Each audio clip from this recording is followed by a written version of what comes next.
What's up, y'all? It's Moochie and you rocking with Moochilla's Review. So hit the hammer because you came through. Ow. Today I'm talking about Power Book 2, Ghost, Season 2, Episode 8. The name of the episode is Drug Related. This episode was fire, y'all. It was a lot of things happening. Family dysfunction, betrayal, people sneaking through, peeping through people's stuff, going through drawers, and finding out things. So I'm going to do a little breakdown of the episode, let you know my opinions of some of the things, and give my little predictions of what may or may not happen. So let's get into it. And Tariq's trial has started and Jenny Sullivan is ready for war. Jenny starts out with her opening statement saying Tariq is guilty. She talks about how he was a privileged black child. Saxe says to Davis McLean that she's read your playbook.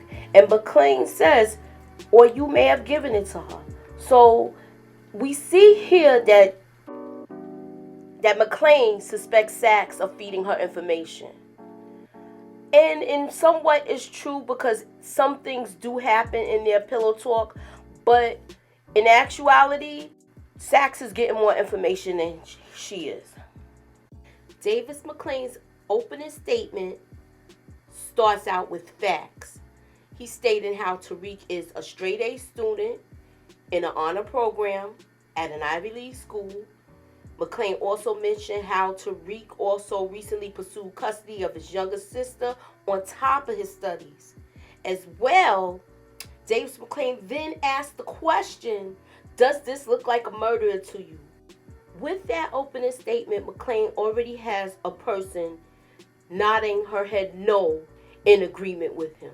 So basically, to me, he has the jurors starting to eat out of the palm of his hand.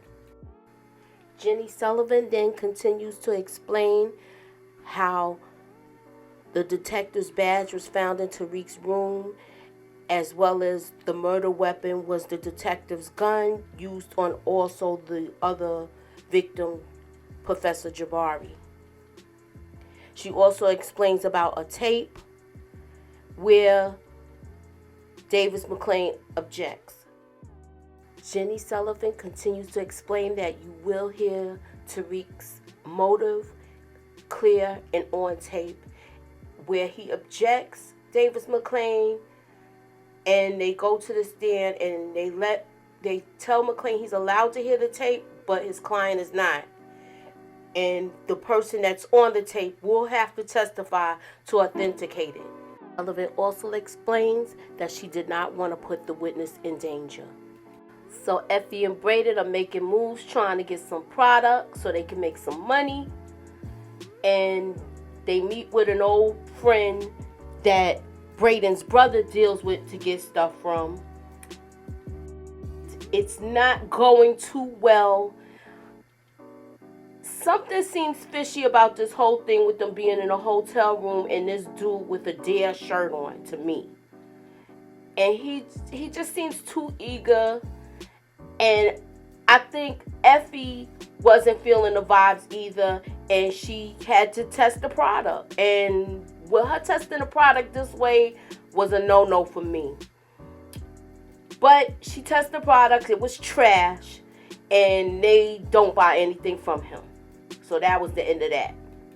So as Tariq is out of court, Daniel Warren walks up, and he explains to him how Yaz will be adopted by another family and her name will be changed per his dad's orders. So Tariq is like, he planned this and he's dead? So it has you and everybody else asking questions. Again, is Ghost still alive? Let me know what y'all think in the comments. Davis McLean asked Tariq, does he have any idea who has him on tape speaking motive for these murders? Tariq says he has no idea. He doesn't know who he could be talking to because he followed their instructions by not speaking to anyone about the case. which we know is not true. So Davis McClain explains that he's on it. There's no need to worry about it, but he needs to receive his payment, and he needs to receive it to continue saving him.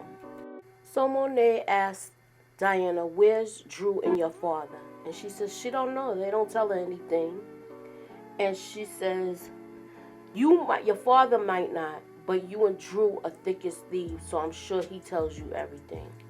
Monet explains to Diana that how Lorenzo has a way of convincing people to do things that they're not ready for, and she's worried about Drew and what kind of business Lorenzo is getting him into.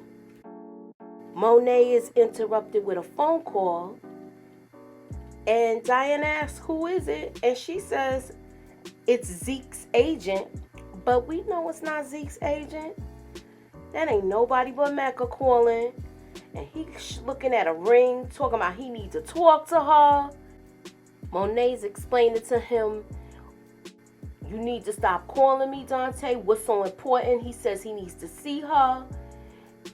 And all of this time, Diana's ear hustling at the door. So she heard her say, you have to stop calling me, Dante. And where Mecca is, you got Kane barging in, telling him that the shipment's here. Looking like Jack Nicholson from The Shining peeking through the door. And Mecca snaps his finger and dismisses him. So he's like, beat it. Get out of here. Dante explaining to Monet, you can't ignore what we had together. And she emphasizes had. She's not the same broke girl he met, and we can't do this. Diana overhears all of this, and she's putting things together, y'all. Lauren, in the meantime, is at Jenny Sullivan's office, and they're explaining to her what is going to go on with her testifying, and that she will have a detail keeping guard and protecting her even after she does it, and it will be over in a matter of time. And Lauren still does not want to do this, but her mother and father, now they know about this. So now they know that she's testifying. They know she had drugs in her room, which wasn't hers. It was Bishandria's, and she's keeping tight-lipped about that. And she really doesn't want to testify against Tariq in front of Tariq. She doesn't want Tariq to see her. Now, we get to Diana, and she is going through Monet's room, looking, investigating, see if she see clues to put things together with all of this. She's searching through drawers, boxes, shoe boxes, and everything, and she finds a Bible. I believe the Bible is from a hospital, and that might be the hospital that Zeke was born at. And in the chapter of Ezekiel 23, there's a picture of Zeke when he was a baby. And she's putting things together now with Zeke's baby picture. And she makes a phone call to the hospital. She makes a phone call to the hospital, and she finds out that Zeke's original birth date is something different. Tariq comes back to the dorm room. Effie and Braden want to know if everything's going okay with his trial. Tariq tells them that it's too early to tell, and he wants to know what happened with the Connect. Effie explains how it didn't go so well. Their product is trash. And Tariq tells them that he has another plan, but they're going to need a Tahada to get to execute it. Monet and Kane are discussing their money woes, and he suggests they need to talk to Lorenzo.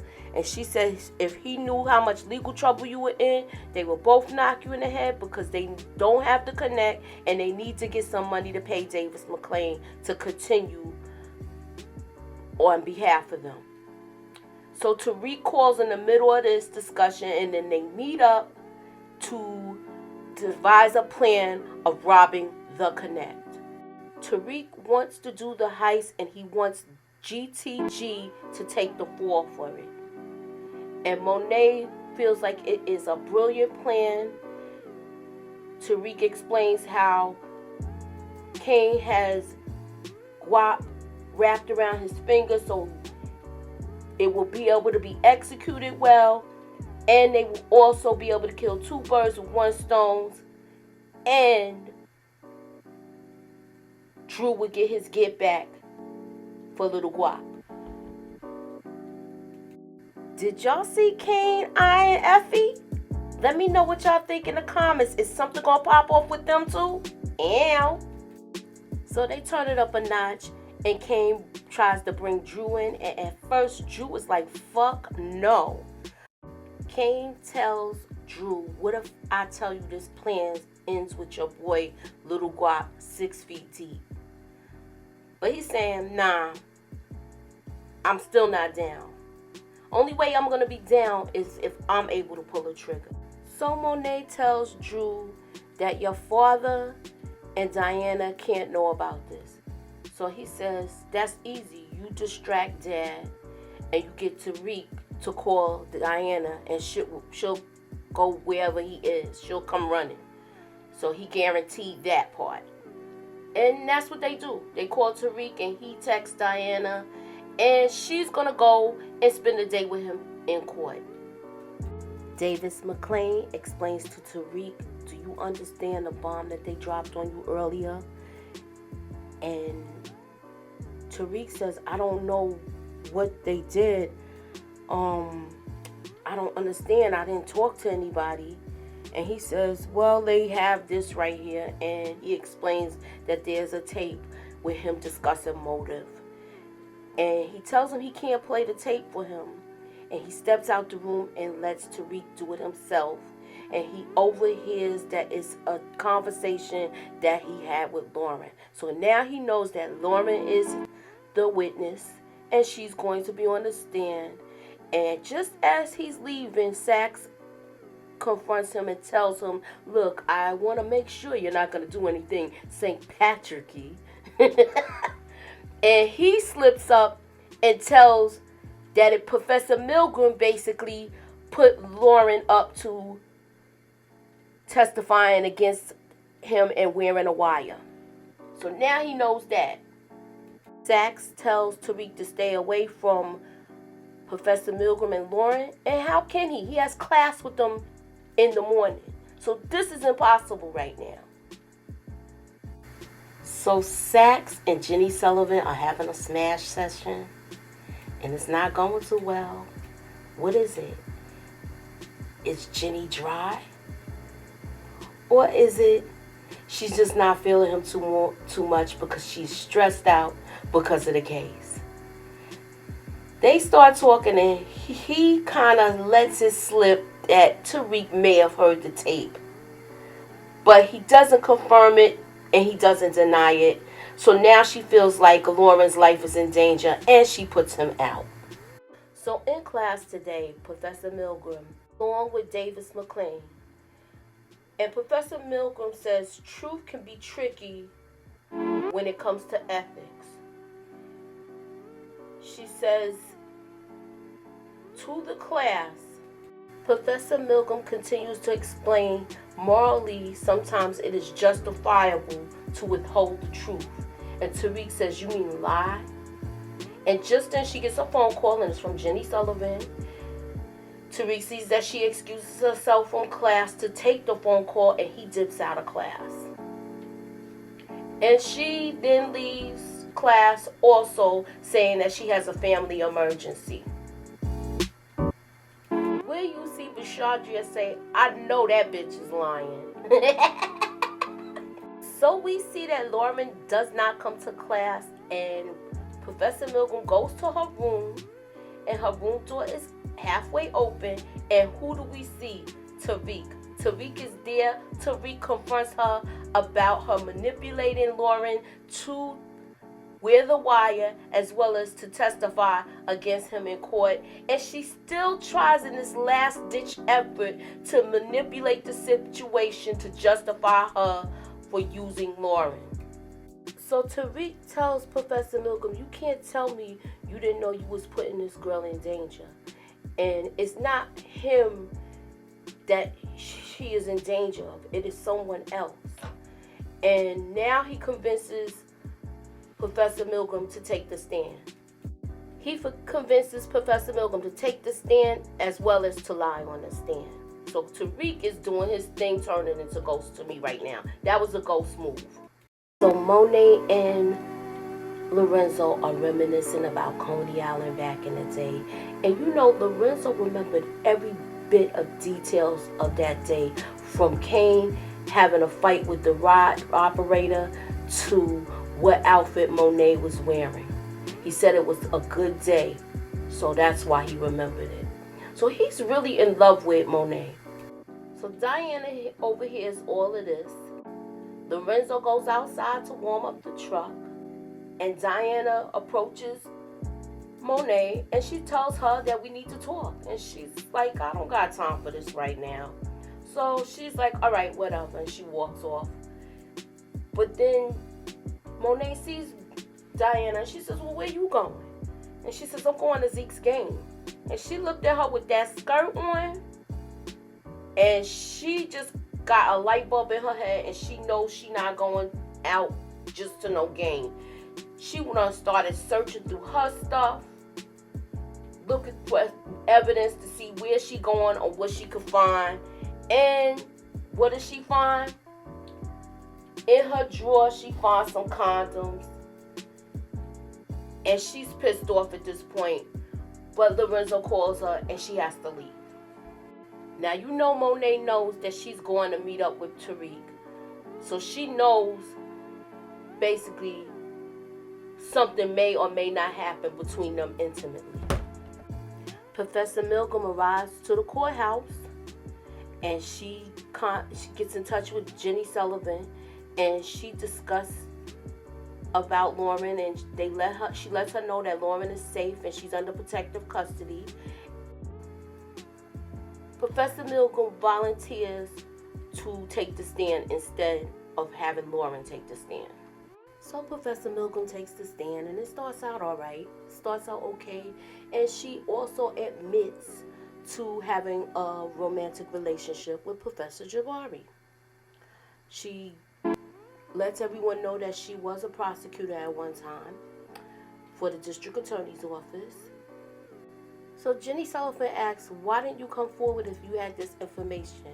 And she says, I didn't want to harm one of my students for my own personal gain. Everything goes fine on Jenny Sullivan's end.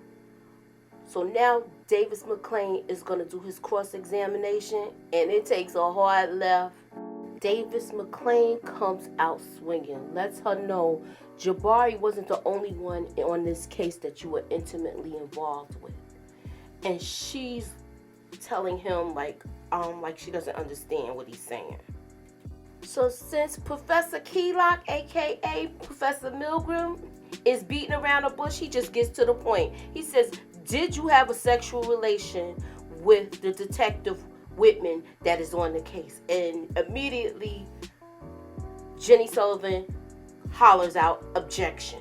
But the objection is shot down because it's to establish Professor Milgram's credibility. Then Davis McClain says, how about with me? Do we or do we not have a similar history? And of course the answer was yes. This is why we call her Keylock, y'all. And then the final thing, the nail in the coffin, and then they mention Zeke. You know she not supposed to be messing with no student. So now this is brought up. Everybody knows that she was messing with Zeke. And this basically shoots her credibility down completely, where they're not even going to consider her testimony creditable. So Monet and Lorenzo are on Coney Island, and he's like, I'm surprised you took this day to be with me because Zeke had a game.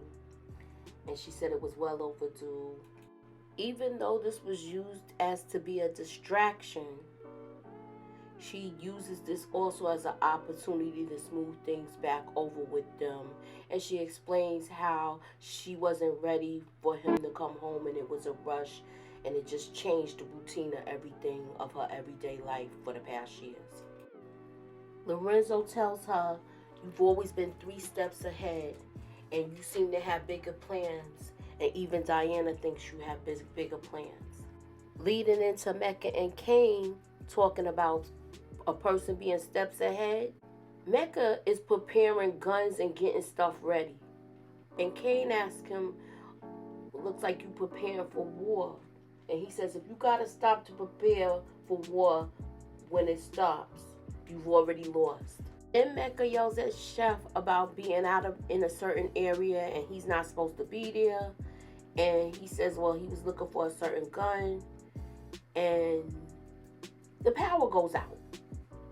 So now that the power goes out, Mecca says to go downstairs and check it out and see what's going on. And he tries to send Cain, and he yelled at him, did I ask Cain? And he left. So Cain asked Mecca, is there trouble in paradise? And he was like, you have no idea. And then he gets another phone call telling him that they're being robbed. The stash house is being robbed, the hangar. And it's going crazy in there. It's shooting. People is getting shot.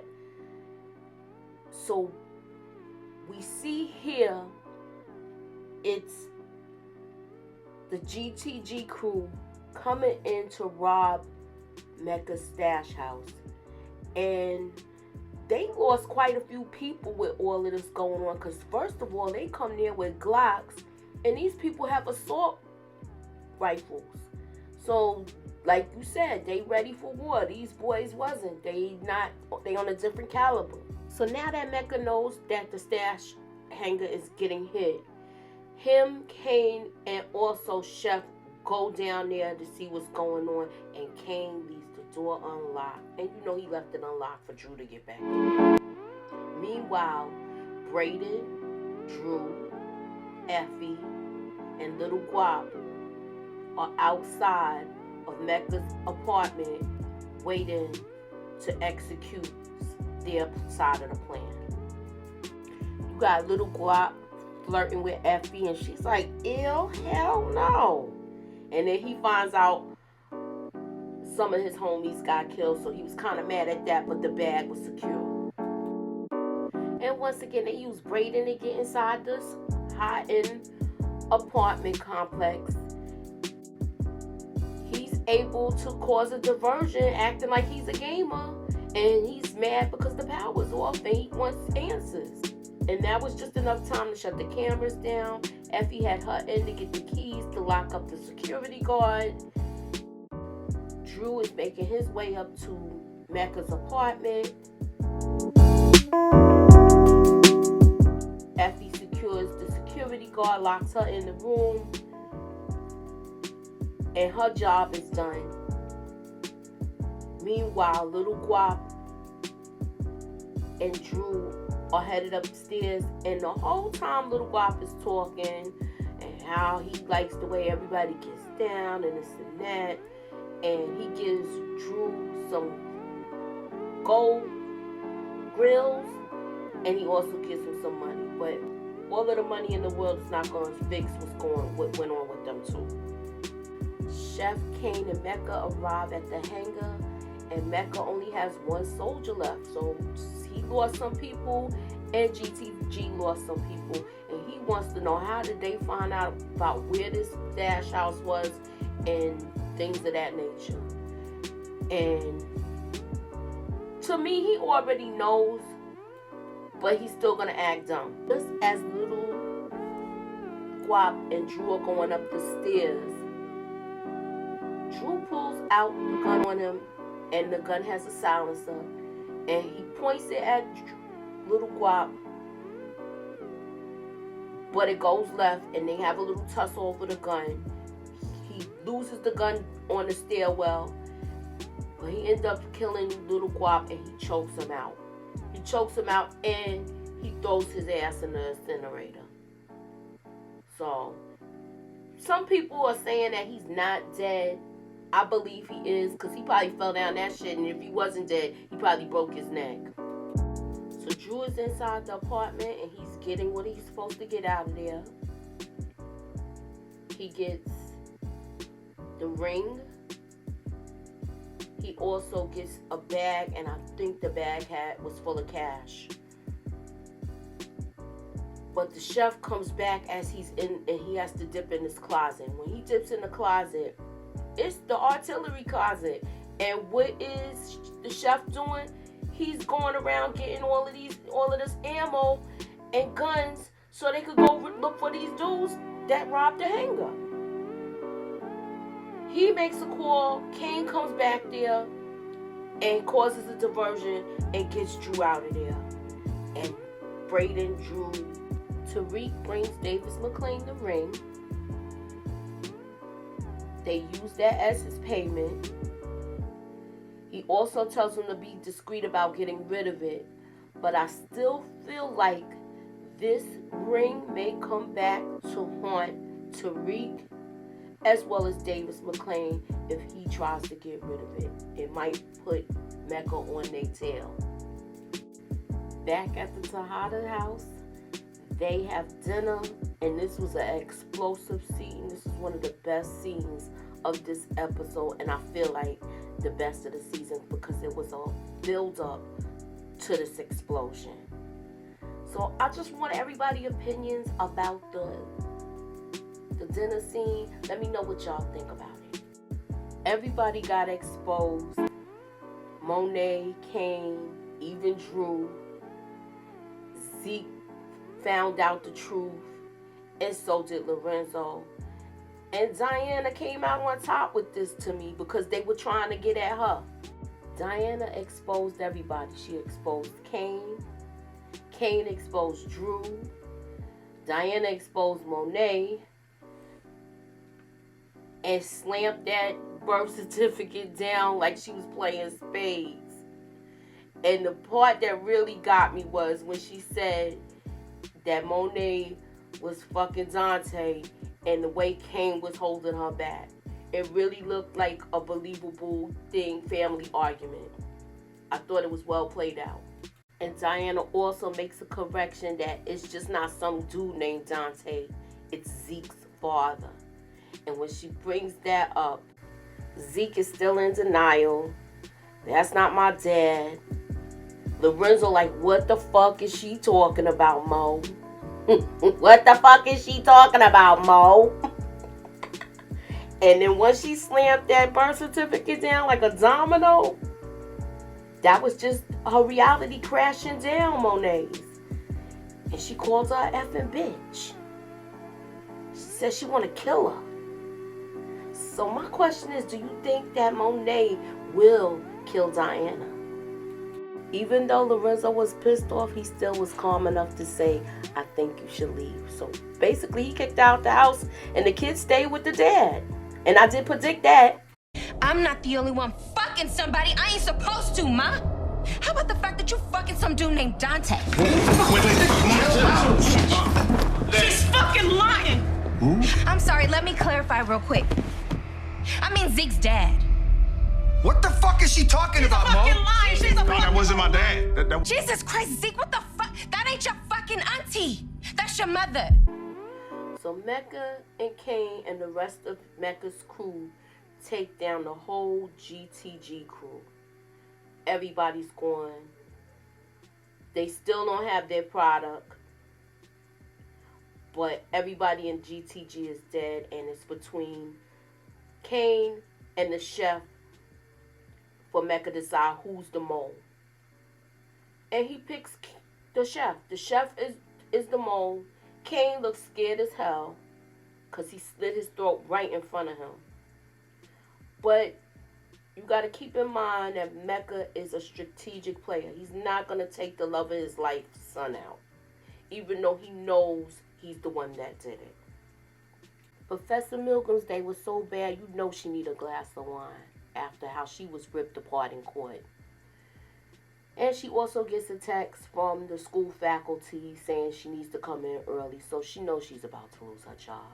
So Monet comes to Professor Keylock's apartment looking for Zeke, and he's not there. And she lets her know that she got caught in a lie, a lifetime's worth.